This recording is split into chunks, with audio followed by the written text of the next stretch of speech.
ಶಿವಮೊಗ್ಗ ಜಿಲ್ಲೆ ಭದ್ರಾವತಿ ತಾಲೂಕು ಅಂತರಗಂಗೆ ಸಮೀಪ ಭದ್ರಾ ಚಾನಲ್ನಲ್ಲಿ ಕಾಡ್ಕೊಂಡು ತೇಲ್ಕೊಂಡು ಬರುವಂತಹ ಒಂದು ವಿಡಿಯೋ ಅದು ವೈರಲ್ ಆಗಿತ್ತು.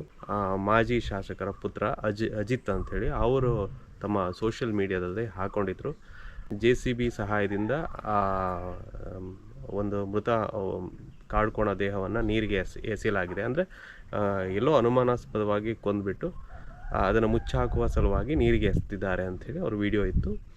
ಅದಕ್ಕೆ ಪುಷ್ಟಿ ನೀಡುವಂತೆ JCB ತುಂಬ ದೂರದಲ್ಲಿ ಮೃತದೇಹ ತೇಲ್ಕೊಂಡು ಬಂದಾಗಲೂ ಕೂಡ ಅದು ಅಲ್ಲೇ ನಿಂತಿತ್ತು. ಅರಣ್ಯ ಇಲಾಖೆ ಅಧಿಕಾರಿಗಳೇ ಆ JCBಯನ್ನು ಕರೆಸಿ ಅದನ್ನು ಎತ್ತೋ ಪ್ರಯತ್ನ ಮಾಡಿದ್ರು. ಆವಾಗ ಆ ಬಾಡಿ ಸಿಗದೋಯ್ತು. ಹಾಗಾಗಿ ಅದು ತೇಲ್ಕೊಂಡು ಮತ್ತೆ ಮುಂದೆ ಬಂದಿತ್ತು.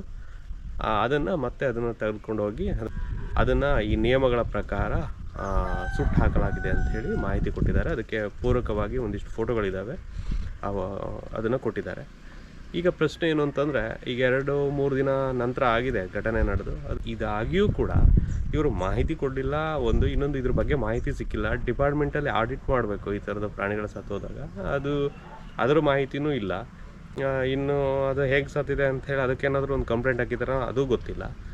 ಅದು ವ್ಯವಸ್ಥಿತವಾಗಿ ಇದೊಂಥರ ಯಾರಿಗೂ ಇನ್ಫಾರ್ಮೇಷನ್ ಇಲ್ಲದ ಹಾಗೆ ಸ್ವಲ್ಪ ಸಮಸ್ಯೆ ಇದೆ ಅಂತ ಕಾಡ್ಕೋಣ ಮೃತಪಟ್ಟಿದೆ. ಮತ್ತು ಟೋಟಲ್ ಈ ಭದ್ರಾವತಿ ವ್ಯಾಪ್ತಿಯಲ್ಲಿ ಹಿಂದೆನೂ ಕೂಡ ಸಾಕಷ್ಟು ಪ್ರಕರಣಗಳಲ್ಲಿ ಹೊಂಡ ಹೊಡೆದು ಅಲ್ಲಿ ಮುಚ್ಚಿ ಸಾಕುವಂಥ ಪ್ರಯತ್ನಗಳು ಸಾಕಷ್ಟು ಪ್ರಾಣಿಗಳನ್ನು ಆ ಥರ ಆಗಿದೆ. ಪ್ರೊಸೀಜರ್ನು ಫಾಲೋ ಮಾಡಿದ್ದಾರೆ, ಅಂತೂ ಸುಟ್ಟಾಕಿದ್ದಾರೆ ಅಂಥೇಳಿ ಪ್ರೂಫ್ ಅಂತೂ ಇದೆ. Thank you.